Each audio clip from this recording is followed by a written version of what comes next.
One quiet morning, a lonely fisherman named Syracuse was out at sea, working his nets like any other day. But something strange happened.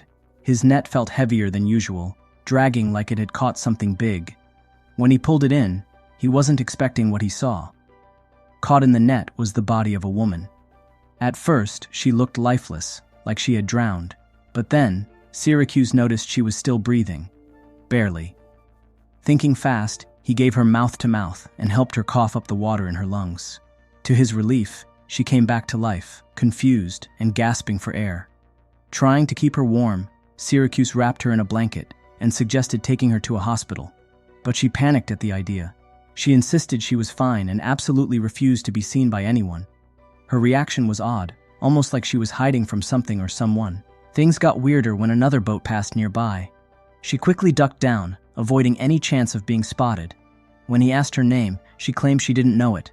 He figured she might have hit her head and lost her memory. He introduced himself as Syracuse, joking that people used to call him Circus to tease him.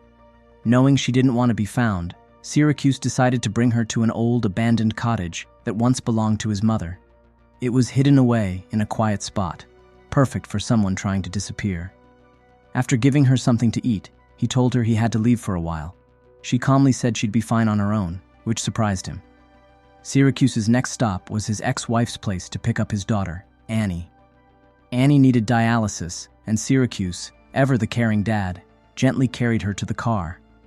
On the way, he asked if anything magical had happened to her lately, a question she found strange, but he explained that he was always hoping for a little miracle in their lives. At the clinic, Annie asked her dad to tell her a story.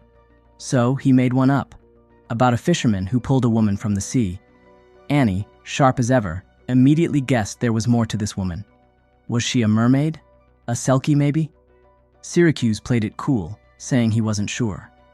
Later, Syracuse got Annie an automatic wheelchair to make her life a bit easier. But things turned serious when his ex-wife told him Annie would eventually need a kidney transplant, and no match had been found yet. Afterward, he returned to the cottage and was surprised to see the woman still there. He admitted he half thought she might have vanished like a dream. She smiled, amused by his doubt. The next day, Syracuse went to prep his boat. To his surprise, the woman asked if she could join him. He hesitated. Fishermen often believed having a woman on board brought bad luck. But then he shrugged off the superstition and let her come along. Out on the water, the catch was lousy, until something unexpected happened. As they fished, she began to sing in a soft, strange language. Her voice was haunting, almost otherworldly. Just then, Syracuse pulled up his trap, and it was full of lobsters. Coincidence? Maybe. But then it happened again. No catch when she was quiet, but a full trap when she sang. It was almost like her voice had magic. Curious, Syracuse asked for her name again. She told him to call her Ondine, a name from sea legends. As they worked, he showed her how to handle the lobsters. She was surprised by the large catch, and he admitted it wasn't normal at all. With the lobsters ready to sell, Syracuse said they should go to town, promising Ondine a share for her singing. But she refused. She didn't want anyone else to see her. He reminded her that he had already seen her. She smiled slightly and said, "Yes, but you're the only one who can." With the money from the catch, Syracuse bought her a dress. He also sneakily grabbed some women's underwear, not exactly a noble move, but he meant well. Later, he visited Annie at school and continued the story about the sea woman who sang to the fish. Annie, ever the myth expert, was sure the woman was a Selkie, a magical seal woman who walks on land after shedding her seal skin. When she asked who the fisherman in the story was, Syracuse claimed it was just a tale, but Annie wasn't convinced. Curious, she secretly followed him after school. Back at the cottage, Syracuse found Ondine trying on his mother's old shoes. She didn't even know how to tie the laces. He handed her the dress he bought, and she surprised him with a kiss. When he asked how long she planned to stay, she answered, "That's up to you." He smiled, saying she could stay forever if it were his choice. Unbeknownst to him, Annie had seen the whole thing, and her interest in Selkie legends only deepened. Meanwhile, burdened with questions and guilt, Syracuse went to a church for confession. He opened up to the priest about his struggles, how he'd been sober for over 2 years, how his ex still drank, and how worried he was about Annie. He admitted he wanted custody of her, but didn't believe counseling would help. He also confessed to stealing underwear, which threw the priest off a bit, until Syracuse explained it wasn't what it sounded like. Then, he began to talk about Ondine, about the woman from the sea who might not be what she seemed. The priest, intrigued and increasingly concerned, pressed him for more details about the mysterious woman he'd mentioned earlier. But Syracuse kept things vague, refusing to say where she was or who she really was. The priest didn't push too hard, but he made one request. If anything changed, if something important happened, Syracuse had to come back and tell him. Meanwhile, Ondine tried on the lingerie Syracuse had taken, but ultimately decided not to wear any of it. Later, she swam alone, moving gracefully through the water. When she emerged from the water, she wasn't alone. Annie was there, waiting. The look on the girl's face said it all. She had suspected the truth, and now she was sure of it. She told Ondine that she knew her father's story wasn't just a bedtime tale. Ondine, she believed, was a Selkie. Only then did Ondine realize who this determined little girl was, Syracuse's daughter. With the innocence only a child could bring, Annie asked if Ondine had magic. Could she, maybe, heal her? Ondine was taken aback. She asked what was wrong, and Annie told her the truth. Her kidneys were failing. Then Annie pointed out how cold Ondine seemed. "You're a Selkie," she said. "You belong in the sea." Ondine tried to brush it off, acting confused. But Annie wasn't having it. She had done her homework. She explained the old legend, that Selkies could live among humans for 7 years if they hid their seal skin. During that time, they would cry 7 tears. But sometimes, they could find happiness with a man from the land. As Annie turned to go, Ondine kissed her gently on the cheek. Annie noticed the moisture on her cheek and, with quiet amazement, noted that Ondine had already shed one of her 7 tears. Meanwhile, Syracuse made his way to the library, intending to research Selkies himself. But every book on the subject had already been borrowed, by none other than Annie. Later, he invited Ondine to join him for another day at sea. She agreed, but only on one condition. He must be the only one to see her. He gave his word. Out on the open water, Ondine remained cautious. When the Fisherman patrol boat came into view, she ducked out of sight. Steering with her feet while seated, she navigated the boat like she belonged there. Syracuse couldn't help but feel drawn to the quirky, almost magical way she moved. Then, as if summoned by the sea, she began to sing. What followed left him stunned. His nets filled with salmon, far more than expected, and through trolling of all methods, which was not how one normally caught salmon. Wordlessly, the patrol boat pulled alongside. The officers boarded to inspect the hull, checking Syracuse's nets for signs of foul play. Then, one of them spotted something unusual. A woman, hiding. Syracuse challenged the accusation with a simple question. Was it illegal?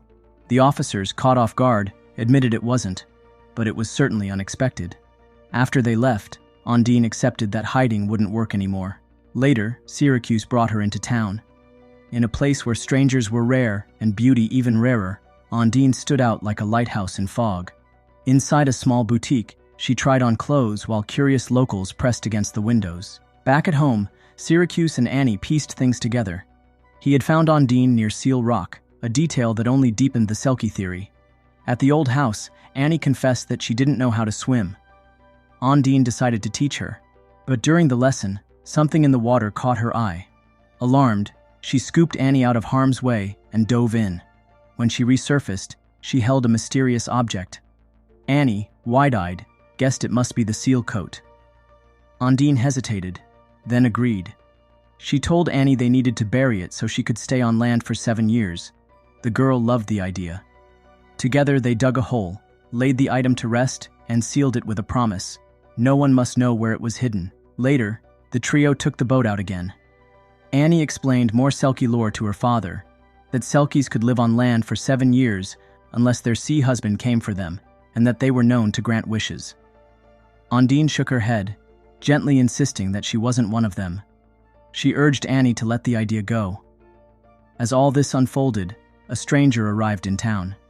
He had dark hair, a tense energy about him, and questions for everyone he met. It was clear he was searching for someone. Back at the water's edge, Annie decided to test Ondine's claim. Without warning, she jumped into the water. Ondine dove in immediately and saved her, an act that only strengthened Annie's belief in her mythical identity. Afterward, Syracuse brings Annie home, and her mother tells her that a dark-haired man is going around town looking for Ondine, but that is not the name that he is using. Later that night, at home with Ondine, Syracuse found her unusually quiet. She asked about his nickname. Why did people call him Circus the Clown? He explains that it's because he used to drink heavily and often behaved foolishly. When she asks what made him stop, he shares a painful memory. One day, he returned home to find Annie unconscious, while her mother lay passed out from drinking. That moment changed everything. He decided someone had to stay sober to care for their daughter. However, things didn't go as he hoped. His wife kicked him out, and because he worked as a fisherman with limited means, the authorities didn't grant him custody of Annie. Their conversation leads to a moment of intimacy, where they grow closer, both emotionally and physically. Later, Syracuse visits the church again to speak with the priest. He confesses that he's feeling uneasy. Ondine's presence has brought a sense of hope back into his life, and while that should be a good thing, he's afraid it might all end in disappointment. He admits he's caught between the possibility of something wonderful and the fear of it all falling apart. After the confession, Syracuse steps outside and finds the dark-haired man waiting for him.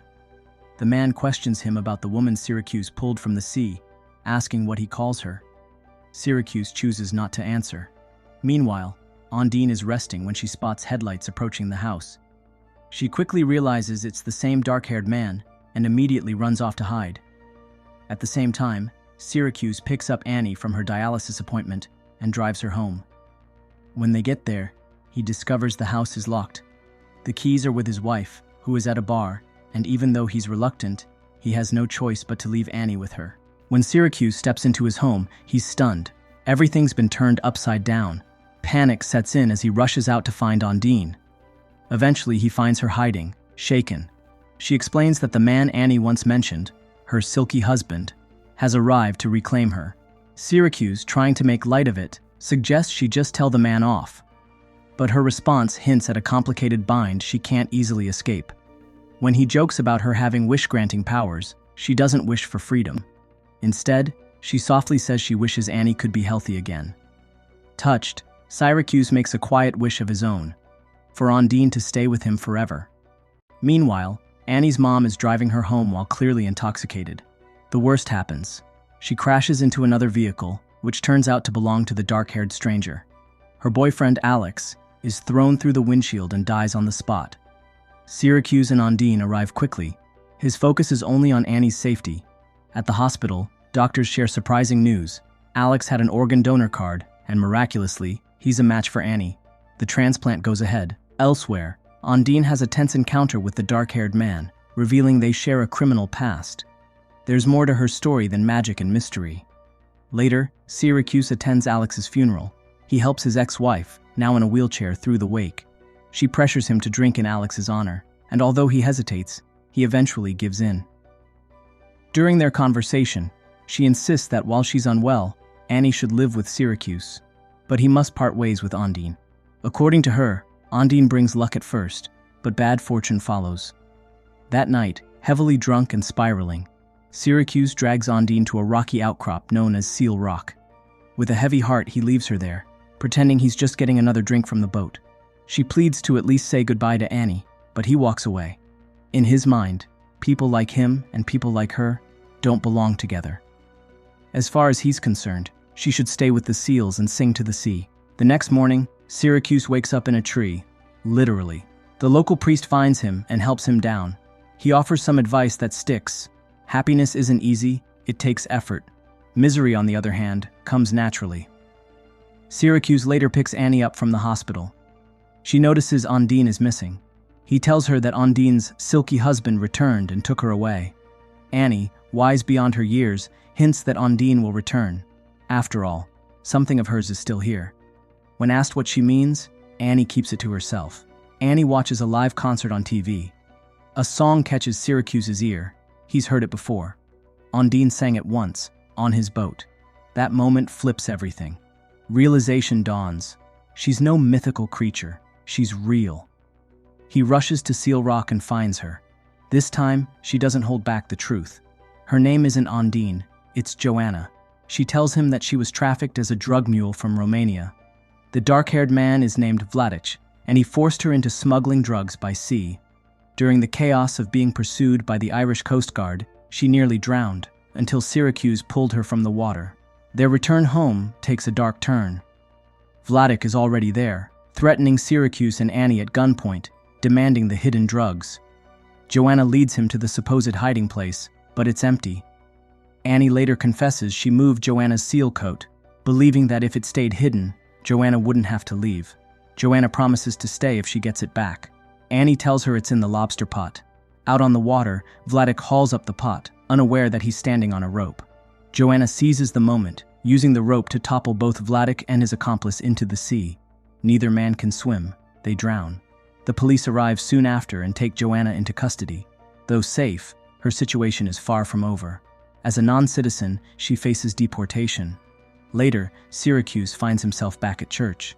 He tells the priest about Joanna's looming court hearing. There's one way she can stay: marriage. The priest smiles, already guessing where this is going. In the final moments, Annie helps Joanna into a wedding dress while Syracuse suits up. Together, the three of them sail toward their new beginning. As the boat glides through the harbor, fishermen watch in awe. Syracuse kisses Joanna, his mysterious, beautiful bride, and for once, everything feels like it's just right.